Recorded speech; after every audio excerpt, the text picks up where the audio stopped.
नमस्कार साथियों, 12 मार्च 2026 के करंट अफेयर के क्लास में आप सभी का बहुत-बहुत स्वागत है। साथियों, आज ऐतिहासिक तिथि है, उस पर पहले हम चर्चा करेंगे, उसके बाद कल के करंट अफेयर को पढ़ा जाएगा। तस्वीर देखिए सामने आपको दिखाई दे रही है, ये दांडी मार्च की तस्वीर है साथियों, दांडी मार्च। आज आज है 12 मार्च, दांडी मार्च की तिथि।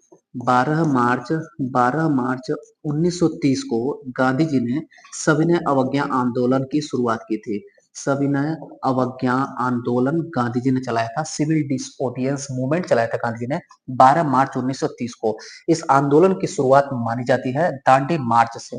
दांडी मार्च साथियों, दांडी मार्च गांधी जी ने दांडी तक की यात्रा जो गांधी जी ने साबरमती आश्रम से गुजरात में साबरमती आश्रम से दांडी तक की यात्रा की थी, नमक कानून को तोड़ने के लिए, उसे कहा जाता है दांडी मार्च। शुरू किया था 12 मार्च 1930 को और गांधी जी 5 अप्रैल 5 अप्रैल 1930 को दांडी पहुंच गए थे, लेकिन उन्होंने अगले दिन 6 अप्रैल 1930 को सुबह 8:30 बजे नमक कानून तोड़ा था। सुबह 8:30 बजे दांडी मार्च में गांधी जी के साथ कुल 78 सत्याग्रही थे, 78 सत्याग्रही, जिसमें सर्वाधिक सत्याग्रही गुजरात से थे और एक इस सत्याग्रहियों में साथियों एक घोड़ा भी था जिसको रखा गया था। अगर गांधी जी चलने में अगर पीड़ा महसूस करते हैं, चलने में उनको कठिनाई हो रही है, तो उस घोड़े का वो प्रयोग कर सकते हैं, लेकिन उन्होंने उस घोड़े का प्रयोग नहीं किया। 5 मार्च को 1930 को गांधी जी जब पहुंच गए, उसके अगले दिन उन्होंने कानून तोड़ा। ऐसा क्वेश्चन पूछा जाता है कि क्यों 5 मार्च को कानून न तोड़ करके अगले दिन उन्होंने कानून तोड़ा? तो उत्तर आप करिएगा, 6 अप्रैल 1919 ईस्वी को अंग्रेजों के द्वारा एक रोलेक्ट एक्ट लागू किया जाता, जिसे बिना अपील, बिना दलील, बिना वकील कानून कहा गया, या फिर उसे काला कानून कहा गया, जिसके अंतर्गत साथियों हमारे भारत में एक बहुत निरसंस हत्याकांड, जलियांवाला बाग हत्याकांड हुआ था। उसी को उसी के स्मृति में, उसी कानून को याद दिलाने के लिए गांधी जी ने कहा कि आज हम लोग पहुंच गए हैं, आज रेस्ट करेंगे, अगले दिन 6 अप्रैल जो हमारे लिए ऐतिहासिक तिथि है, उस तिथि को हम लोग नमक कानून तोड़ करके अंग्रेजों को एक संदेश दिया जाएगा, ताकि उनको एहसास हो कि ये लोग 6 अप्रैल को कानून इसीलिए तोड़े हैं, उस दिन को इनको याद है, उस दिन के जो जख्म है उनको इन्होंने अपने हृदय में सजो करके रखा है, उसकी स्मृति को ये याद कर रहे हैं। तो साथियों, इसके अलावा पूछा जाता है कितने किलोमीटर की गांधी जी ने यात्रा की थी? तो इसमें 240 मील की यात्रा, 240 मील अगर किलोमीटर पूछा जाएगा तो 390 किलोमीटर, 390 किलोमीटर 240 मील की यात्रा गांधी जी ने की थी। और और अगर पूछा जाए कि एक क्वेश्चन पूछा जाता है पीसेस में कि सविनय अवज्ञा आंदोलन की शुरुआत दांडी मार्च से हुई, ठीक है। सविनय अवज्ञा का द्वितीय चरण भी एक था, वो कब शुरू हुआ था? यह शुरू हुआ था जनवरी 1932 में। सविनय अवज्ञा आंदोलन का सेकेंड चरण चला था जनवरी 1932 में, जब गांधी इरविन समझौता विफल हो जाता है, जब द्वितीय गोलमेज सम्मेलन में कांग्रेस और गांधी जी को कुछ नहीं मिलता है, तब जनवरी 1932 में गांधी जी के द्वारा सविनय अवज्ञा आंदोलन पुनः से शुरू किया जाता है। अब साथियों, अब हम लोग 11 मार्च के करंट अफेयर का रिवीजन करते हैं, फिर पढ़ा जाएगा 12 मार्च के करंट अफेयर को। तो 11 मार्च का पहला प्रश्न था, हाल ही में लामितीय अभ्यास 2026 भारत और किस देश के बीच हुआ? लामितीय द्विवार्षिक सैन्य अभ्यास है, यह भारत और सेशल्स के मध्य होता है। सेशल्स जिसकी राजधानी विक्टोरिया है। दूसरा प्रश्न था, हाल ही में चर्चा में रहा ओशियन थर्मल एनर्जी कन्वर्जन पर आधारित देश का पहला इंटीग्रेटेड प्लांट कहाँ स्थित है? उत्तर हो जाएगा सी, लक्षद्वीप में। अगला प्रश्न, हाल ही में शिकागो एलुमनाई अवार्ड जीतने वाले पहले भारतीय अर्थशास्त्री कौन है? तो उत्तर हो जाएगा के बी सुब्रमण्यम साहब। अगला, हाल ही में आईबीएम ने अपना संगम संगम नाम से इंफ्रास्ट्रक्चर इनोवेशन सेंटर कहाँ लॉन्च किया है? तो बंगलुरु में। पांचवा प्रश्न, हाल ही में आंध्र प्रदेश ने कितने वर्ष से कम उम्र के बच्चों के लिए सोशल मीडिया के इस्तेमाल पर बैन लगाने की घोषणा की? 13 वर्ष से कम आयु, आंध्र प्रदेश 13 और कर्नाटक 16। अगला प्रश्न, हाल ही में किसे ईरान का सुप्रीमो या सर्वोच्च नेता चुना गया? तो मोहताज खामेनेई को। सातवां प्रश्न पूछा गया था, 1965 के युद्ध में अपनी भूमिका के लिए केजी जॉर्ज को कौन सा वीरता पुरस्कार दिया गया है? वीर चक्र से सम्मानित किया गया है केरल के केजी जॉर्ज को।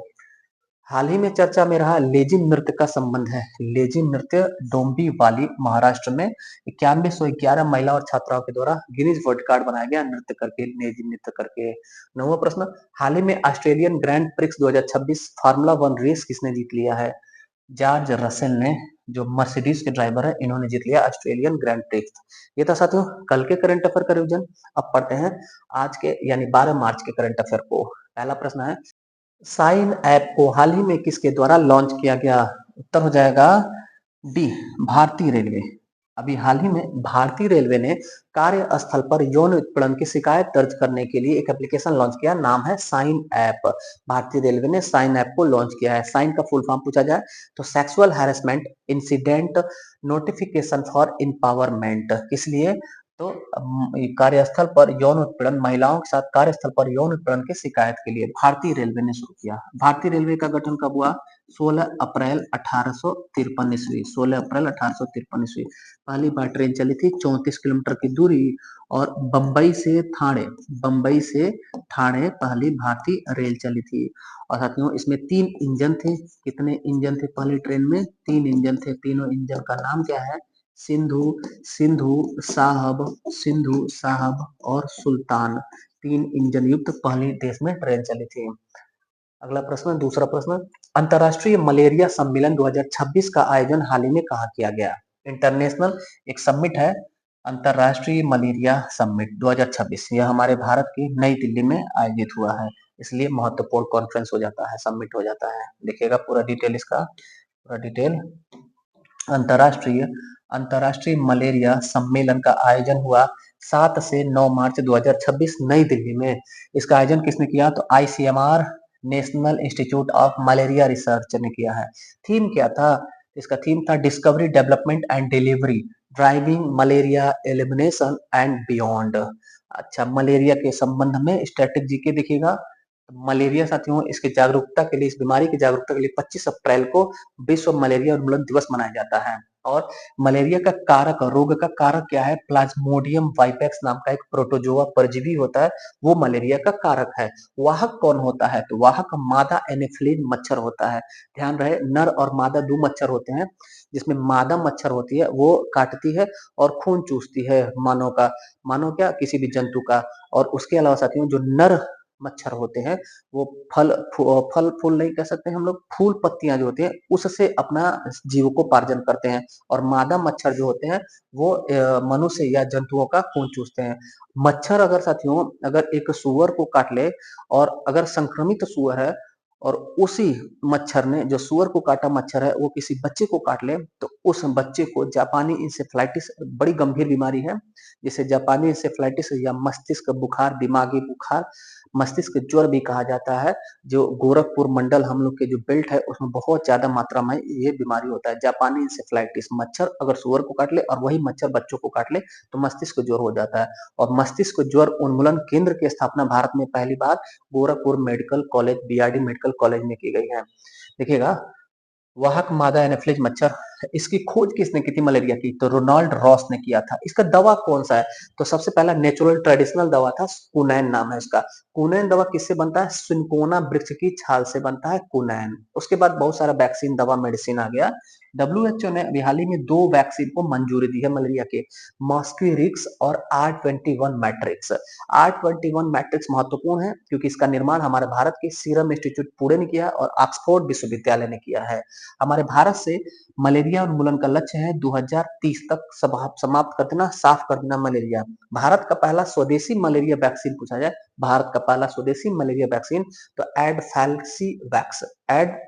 वैक्स हमारे भारत का पहला स्वदेशी मलेरिया वैक्सीन है जिसको आईसीएमआर ने बनाया है।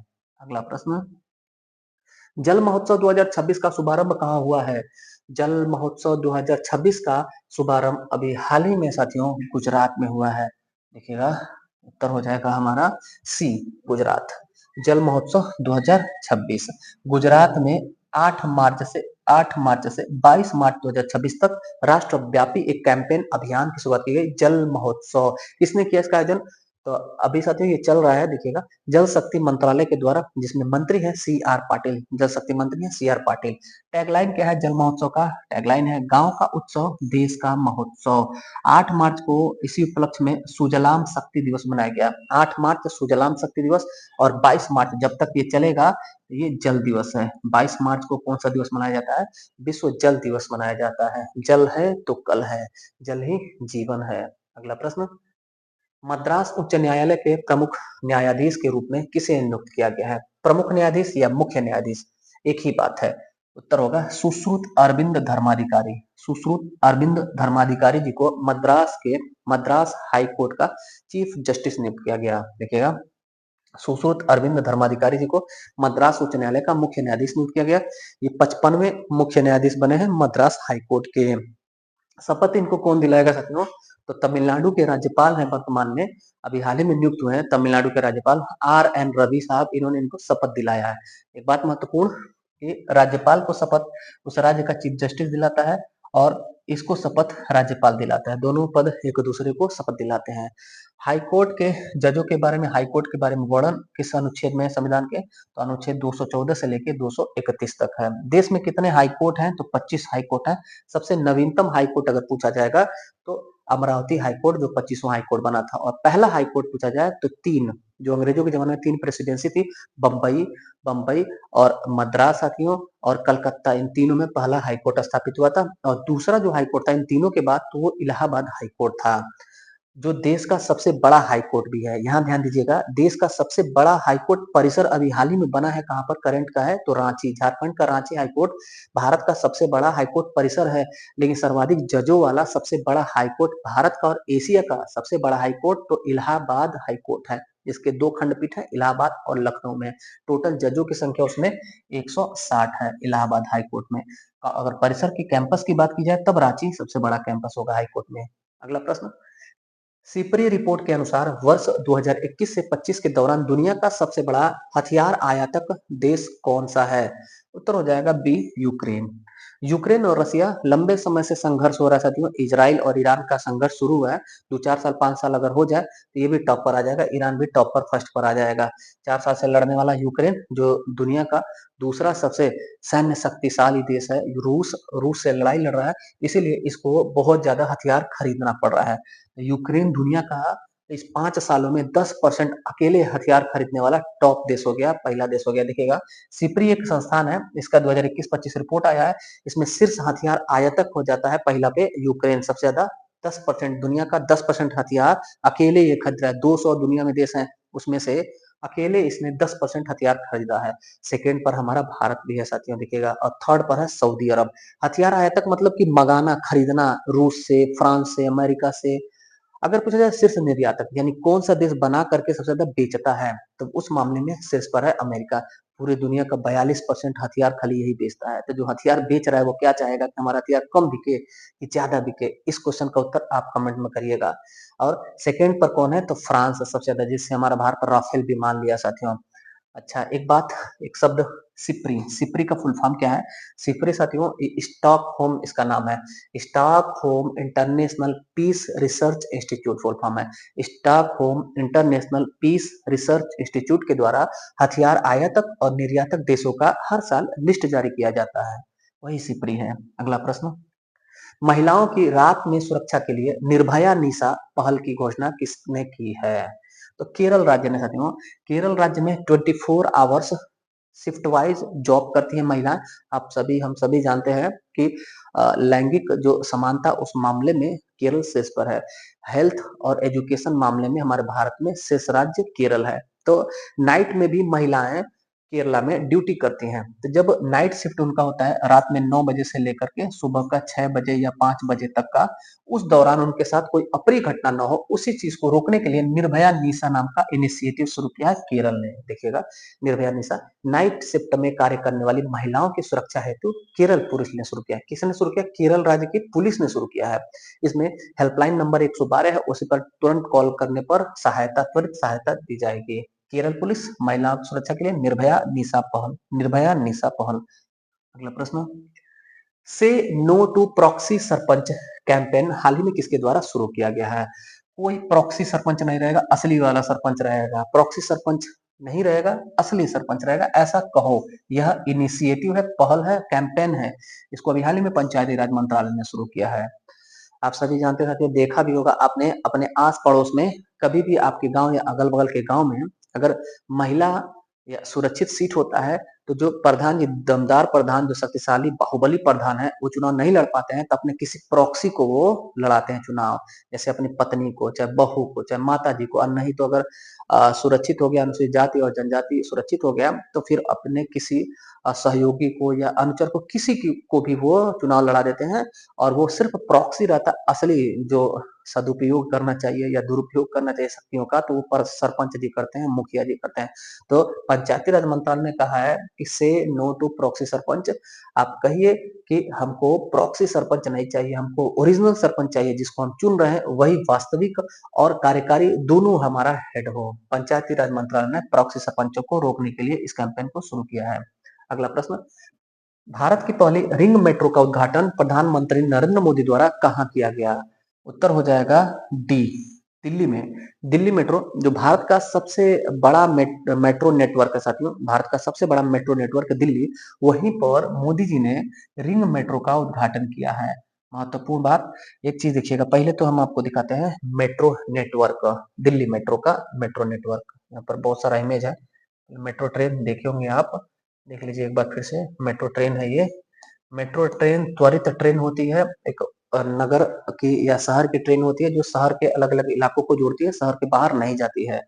ये मेट्रो दिल्ली मेट्रो 2002 में स्थापित 2002 में स्थापित भारत का पहला आधुनिक मेट्रो है साथियों, 2002 स्थापित। और अगर पूछा जाए कि पहला मेट्रो, तो कोलकाता में शुरू हुआ था 1984 में। कोलकाता 1984 मेट्रो शुरू हुआ था भारत का पहला। ये देखिए दिल्ली मेट्रो का अलग अलग लाइन है, मेट्रो लाइन है, blue metro line, pink metro line, magenta metro line, green, yellow, red, ऐसे बहुत सारे मेट्रो लाइन है साथियों। इसी में आप देख रहे होंगे, इसमें है एक पिंक कलर का लाइन, ये मजलिस पार्क से ऐसे होते हुए और ये शिव विहार तक ये पूरा रिंग बना ले रहा है। थोड़ा सा रिंग में बस यहाँ पर थोड़ा सा बस गैप है, तो एक देख रहे हैं आप कि रिंग की तरह बन रहा है। तो इसी का उद्घाटन किया है मोदी जी ने, भारत का पहला रिंग मेट्रो। बाकी सब मेट्रो अगर देखेंगे आप, ये ब्लू मेट्रो का एक एग्जांपल, तो ये जाता है यहाँ पर और फिर यहाँ खत्म हो जाता है, ऐसे ऐसे येलो मेट्रो देखेंगे तो यहाँ से यहाँ खत्म हो जाता है, यानी एक दिशा से दूसरी दिशा में समाप्त हो जाता है। लेकिन ये क्या है, ये रिंग की तरह है और ये भारत का पहला पहला रिंग मेट्रो हो जा रहा है। और डिटेल देखिएगा साथियों, 71.56 किलोमीटर लंबा पिंक लाइन है ये।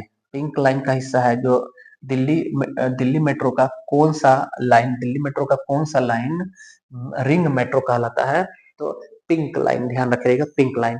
71.56 किलोमीटर लंबा पिंक लाइन का हिस्सा है रिंग मेट्रो, भारत का पहला रिंग मेट्रो है। दिल्ली में पीएम मोदी ने इसका उद्घाटन किया है।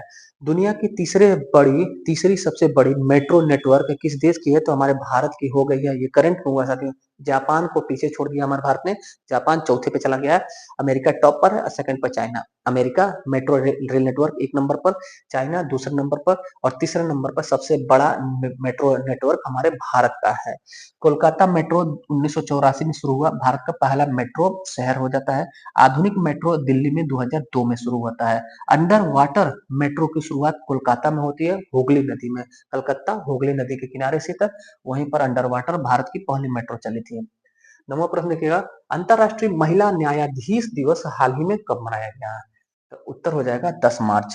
10 मार्च को 10 मार्च को अंतरराष्ट्रीय महिला न्यायाधीश दिवस मनाया जाता है साथियों। अंतरराष्ट्रीय महिला दिवस नहीं, अंतरराष्ट्रीय महिला दिवस 8 मार्च और उससे 2 दिन बाद महिला न्यायाधीश दिवस। महिलाओं को भी जागरूक किया जाए, महिलाओं को भी साथियों जुडिशियरी फील्ड में अवेयरनेस करके उनको नियुक्त किया जाए, अपॉइंट किया जाए, बढ़ावा दिया जाए। इसी सब चीजों के लिए 10 मार्च को अंतरराष्ट्रीय महिला न्यायाधीश दिवस मनाया जाता है। इसकी घोषणा किसने की थी, तो यूएनजीए ने की थी। 2021 में संयुक्त राष्ट्र जनरल असेंबली ने इसकी घोषणा की इस दिवस को मनाने की। इसकी थीम क्या है 2026 में, तो महिला न्यायाधीश पीठ पर और उससे आगे न्याय तक पहुंच की रक्षा। अगर हम लोग बात करें कुछ कुछ साथियों, कुछ क्वेश्चन स्टैटिक जीके में इससे, तो एक नाम होता है लीला सेठ, लीला सेठ। एक नाम होता है साथियों, एक नाम होता है अन्ना चांडी, अन्ना चांडी, ये नाम है महिला जजों से, महिला न्यायाधीशों से। एक नाम होता है साथियों मीरा साहिब फातिमा बीबी, मीरा साहिब फातिमा बीबी, मीरा साहिब फातिमा बीबी। और एक नाम होता है साथियों बीबी नागरत्ना, बीबी नागरत्ना, बीबी नागरत्ना। ये 4 नाम ध्यान रखिएगा। इसमें पहला नाम है लीला सेठ, हिमाचल प्रदेश हाई कोर्ट की पहली महिला मुख्य न्यायाधीश, भारत की पहली महिला मुख्य न्यायाधीश, पहली female high court chief justice कौन बनी? लीला सेठ, हिमाचल प्रदेश। किसी भी न्यायालय में सत्र न्यायाधीश या किसी भी न्यायालय में जज बनने वाली पहली महिला, सत्र न्यायाधीश पहली महिला तो अन्ना चांडी केरल में। मीरा साहिब फातिमा बीबी सुप्रीम कोर्ट में जज बनने वाली पहली महिला, सुप्रीम कोर्ट में जज बनने वाली पहली महिला। सुप्रीम कोर्ट में अभी तक कोई महिला चीफ जस्टिस नहीं बनी है साथियों। 53 चीफ जस्टिस हमारे भारत में बने हैं। 53वें क्रम के चीफ जस्टिस हैं जस्टिस सूर्यकांत। अभी तक कोई महिला नहीं बनी है, लेकिन उम्मीद है 2026 तक, 2026 तो चल ही रहा है, हम लोग इसको 4 साल से पढ़ रहे हैं, हो सकता है लास्ट तक जाते जाते सीनियरिटी के आधार पर बीबी नागरत्ना हमारे देश की पहली महिला चीफ जस्टिस बन सकती है। बन सकती भी है, क्वेश्चन आ सकता है साथियों, ऐसे भी क्वेश्चन बने हुए हैं, हमने देखा है। 10वां प्रश्न पूछा गया है, हुरून ग्लोबल रिच लिस्ट 2026 में सर्वाधिक अरबपतियों की सूची में भारत किस स्थान पर है? उत्तर हो जाएगा, उत्तर हमारा तीसरा हो जाएगा। देखिएगा, हमारा भारत ग्लोबल रिच लिस्ट जो जारी करता है हुरून, इसके अनुसार दुनिया में तीसरा सबसे ज्यादा अरबपति वाला देश बन गया है। हुरून संस्थान है, ग्लोबल रिच लिस्ट इसने जारी किया है, हुरून ग्लोबल रिच लिस्ट 2026। इसके अनुसार सबसे ज्यादा जो अरबपति हैं, रिच पर्सन है, वो चीन में है। 1110 अरबपति चीन में है, शीर्ष पर है चीन। और सेकेंड पर है अमेरिका, 1000 यहाँ पर अरबपति हैं। और हमारे भारत में 308 अरबपति हैं, जो पिछले वर्ष के मुकाबले 24 की वृद्धि को दर्शाता है, 24 संख्या बढ़ी है। अगर पूछा जाए भारत और एशिया में सबसे अमीर व्यक्ति कौन है, तो मुकेश अंबानी है, जिनका भारत और एशिया में रैंक फर्स्ट है और दुनिया में रैंक 17वां है, ध्यान रखें। गौतम अडानी सेकेंड भारत और एशिया के सबसे अमीर व्यक्ति हैं। भारत की सबसे अमीर महिला पूछा जाए तो HCL कंप्यूटर लिमिटेड की रोशनी नादर मल्होत्रा है। और विश्व में प्रथम सबसे अमीर व्यक्ति तो एलॉन मस्क हैं। और भारत में सबसे युवा अरबपति रितेश अग्रवाल हैं, जो ओयो के संस्थापक है साथियों। ओयो, ओयो का फुल फॉर्म अगर पूछ दिया जाए, ओयो का फुल फॉर्म होता है on on your on your own. OYO का फुल फॉर्म होता है, ओयो के संस्थापक रितेश अग्रवाल। और भारत में सबसे युवा अरबपति रितेश अग्रवाल ही हैं। तो ये था साथियों आज का 10 महत्वपूर्ण करंट अफेयर। कैसा लगा क्लास, फीडबैक जरूर दीजिएगा। जो भी साथी पहली बार चैनल पर विजिट किए हैं, उन सभी का हृदय की गहराई से स्वागत है। अपने चैनल से जुड़ जाइए, चैनल को सब्सक्राइब नहीं किए तो सब्सक्राइब कर लीजिए। बाकी मिलते हैं फिर अगली क्लास में, तब तक के लिए धन्यवाद। जय हिंद।